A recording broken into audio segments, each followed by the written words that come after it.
सर्दियों का मौसम चल रहा हो और गुजरातियों के घर में अड़दिया पाक ना बने ऐसा तो हो ही नहीं सकता। तो आज मैं आपको परफेक्ट माप और इस तरह से आप बनाओगे तो हलवाई के जैसे हम लाते हैं तो कितना लॉन्ग टाइम के लिए सॉफ्ट रहता है, तो इसी तरीके से आज हम घर पे बनाएंगे। बहुत ही सिंपल तरीके से बनता है।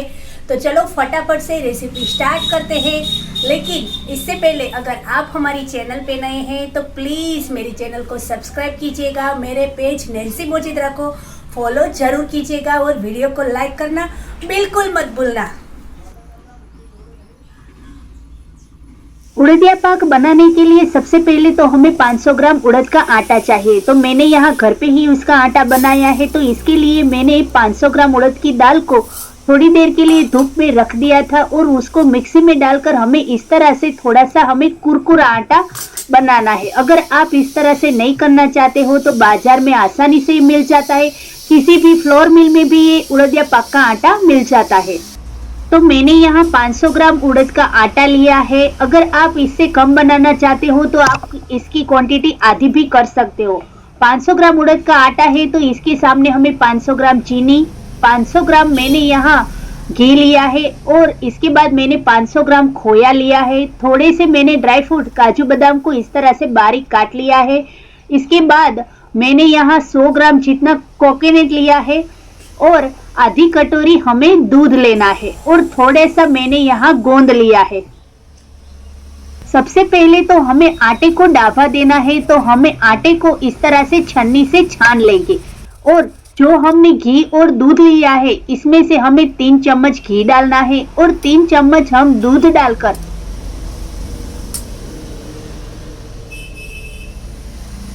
दोनों हाथों से इस तरह से हम पूरे आटे को इस तरह से हम मसल लेंगे। अच्छी तरह से इस तरह से मसल जाए। इसके बाद हाथों से हम दबाकर कम से कम इसको 5 से 10 मिनट के लिए ढककर रख देंगे।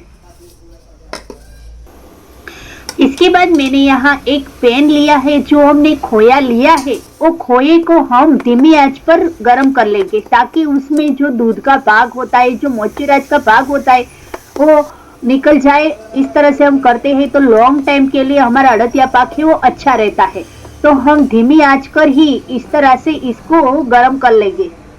इसके बाद हमें यहाँ एक कढ़ाई लेनी है और कढ़ाई में जो हमने घी लिया था उसमें से हमें थोड़ा घी डाल देना है। घी जैसे ही गर्म होता है तो इसके बाद जो हमने गोंद लिया था वो गोंद को हम भून लेंगे। गोंद को भूनने से पहले आप इसे थोड़ी देर के लिए धूप में रख दीजिए तो ये अच्छी तरह से फूलता है।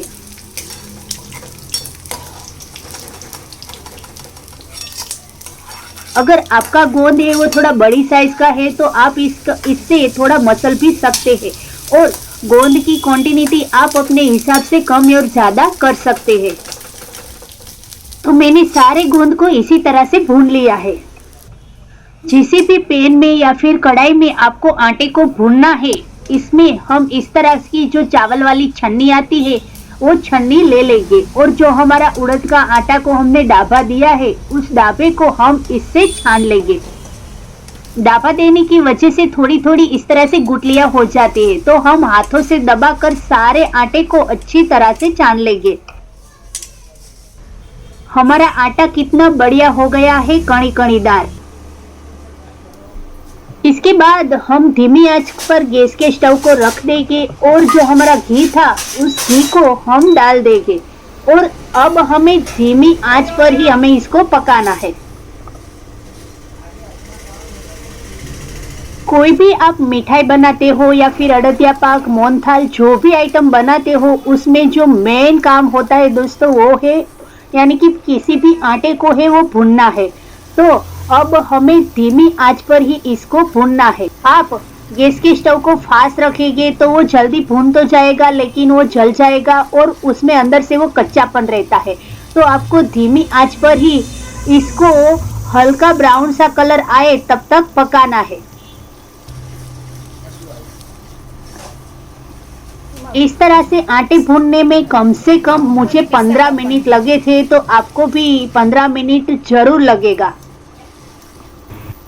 जब ऐसा हल्का सा बादामी कलर आ जाए, इसके बाद जो हमने दूध लिया था उस दूध में से हम एक एक दो दो चम्मच यानी कि हम थोड़ा थोड़ा करके इसको हम डालेंगे और एक हाथ से हम इसको हिलाते रहेंगे। थोड़ा इस तरह से ये पक जाएगा, इसके बाद हम फिर से दूध डालेंगे। तो इसी तरह से हम सारा दूध डाल देंगे। दोस्तों अभी तो बाकी है आटा पकाना, जो अब ये जम गया है, यानी कि आप देख सकते हो कि घी है वो छूटा नहीं पड़ा है। तो अब हमें इसको फिर से धीमी आंच पर 5 से 10 मिनट तक पकाना है। जैसे ही 5 से 10 मिनट पर आप इसको धीमी आंच पर पकाएंगे तो इसका जो अंदर से वो घी का भाग है वो अंदर से निकलने लगता है और आटा भी आप देख सकते हो हल्का सा ब्राउन सा कलर आ जाएगा, यानी कि हमें जिस तरह से अड़द पाक का आटा हमें चाहिए भुना हुआ, इस तरह से आटा हो जाएगा। तो ऐसा आटा भूनने में मुझे कम से कम 20 मिनट लगे थे।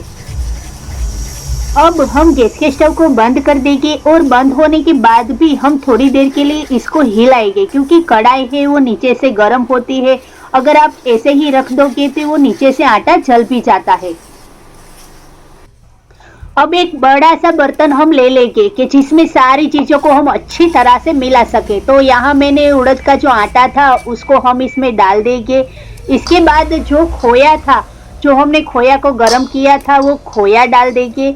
इसके बाद जो हमने गूंद भुना था वो, पची कोकोनट और ड्राई फ्रूट, इन सारी चीजों को हम डाल देंगे। अगर आपको मसाले वाला उड़दिया पाक अच्छा लगता है तो इसी समय आपको इसमें डाल देना है। हमारे घर में बच्चे हैं वो मसाला वाला उड़दिया पाक नहीं खाते हैं, तो मैंने यहाँ उसको स्किप किया है। हमें इसको अच्छी तरह से मिक्स करना है ताकि जो खोया है उसकी गोटलियां बिल्कुल ना रहे।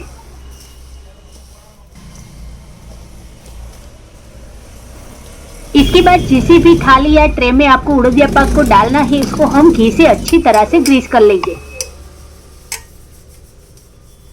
अब हमें चाशनी लेनी है, तो चाशनी लेने के लिए मैंने यहाँ एक बर्तन रख दिया है और उसमें मैंने 1 कटोरी जो चीनी थी उसको डाल दिया है। इसके बाद चीनी डूबे उतना हमें पानी रख लेना है। गैस के स्टव को मैंने यहाँ फास्ट ही रखा है। चीनी जैसे ही पिघलती है, तो आप देख सकते हो कि चीनी पिघलती है, तो यहाँ हमें 1.5 तार की चाशनी लेनी है। तो 1.5 तार की चाशनी को हम किस तरह से चेक करते हैं और उसमें कितना समय लगता है। हाँ दोस्तों, 1.5 तार की चाशनी बनाने के लिए ज़्यादा समय नहीं लगता है। कम से कम ये 7 से 10 मिनट के आसपास तो ये चाशनी बन ही जाती है। जैसे ही चीनी पिघल जाए, इसके बाद ये बुलबुले थोड़े होते हैं और इसके बाद आप 1 ड्रॉप्स को डिश में इस तरह से डाल दीजिए। ये पहली रीत है चाशनी चेक करने के लिए। इसके बाद दूसरी रीत है कि आप हाथों से इस तरह से थोड़ा ठंडा हो जाए, इसके बाद आप दोनों हाथों से इस तरह से करेंगे तो आपको तार दिखाई देगा। तो हमें बिल्कुल इसी तरह की चाशनी चाहिए, हमें इसमें ज़्यादा चाशनी नहीं चाहिए। अगर आप ज़्यादा चाशनी लेते हैं वो तो अंदर से वो सूख जाता है। तो जैसे ही इस तरह से 1.5 तार की चाशनी बनती है तो हम गैस के स्टव को बंद कर देंगे। चाशनी को हम जो पहले से बारात में सब मिक्स करके रखा था उसको हम डाल देंगे और अच्छी तरह से हम इसको मिक्स करेंगे और थोड़ी देर के लिए हम हिलाएंगे। 2 से 5 मिनट ही आप इसको हिलाएंगे तो आप देखेंगे कि ये गाढ़ा होने लगता है। तो इतना सा ही एक गाढ़ा हो जाता है। इसके बाद जो हमने पहले से ही ट्रे में घी को ग्रीस करके रखा था उसमें हम डाल देंगे।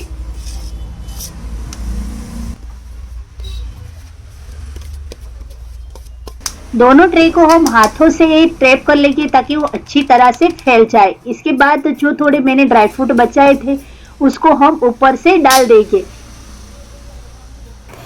थोड़ा अड़दिया पाक को मैंने इसी तरह से बारात में रखा है और इसको हम थोड़ी देर के लिए ठंडा होने देंगे। और इस तरह से आप हिलाते हो तो भी ये तुरंत ठंडा हो जाता है। तो जैसे ही ये थोड़ा ठंडा होता है और आप देख सकते हैं कि लड्डू बनाते हो और अच्छी तरह से रहते हैं, फैलते नहीं है, तो इससे हम इस तरह से अड़दिया पाक का घाट बना लेंगे। थोड़ा सा ये ठंडा हो जाए, इसके बाद हम चप्पू से इस तरह से पीसीस बना लेंगे। तो दोस्तों कितना आसान है घर पे अड़दिया पाक बनाना। हाँ दोस्तों, आप देख सकते हो कि मैंने 500 ग्राम उड़द और 500 ग्राम मावा और 500 ग्राम घी में कितना सारा उड़दिया पाक बना है। अगर आप बाजार से लाते हो तो आपको 500 ग्राम में इतना सारा उड़दिया पाक नहीं आएगा। तो आप भी सर्दियों के मौसम में एक बार घर पे जरूर बनाएगा और अपना अभिप्राय कमेंट बॉक्स में करना बिल्कुल मत भूलना कि आपका उड़दिया पाक कैसा बना। और अगर आपको गरम मसाला वाला उड़दिया पाक पसंद है और मसाला डालना चाहते हो तो इसमें आप डाल दीजिए, आपका उड़दिया पाक भी बाजार जैसा गरम मसाला वाला हो जाएगा। तो एक बार जरूर ट्राई कीजिएगा और अपना अभिप्राय कमेंट बॉक्स में करना बिल्कुल मत भूलना कि आपको ये रेसिपी कैसी लगी। वीडियो अच्छा लगा है दोस्तों तो प्लीज वीडियो को एक छोटा सा लाइक का बटन जरूर दे दीजिएगा। आपके लाइक की, आपके शेयर की मुझे बहुत ज्यादा जरूर है। तो चलो मिलते हैं इसी तरह किसी अच्छी और नई रेसिपी के साथ। तब तक के लिए take care and bye bye.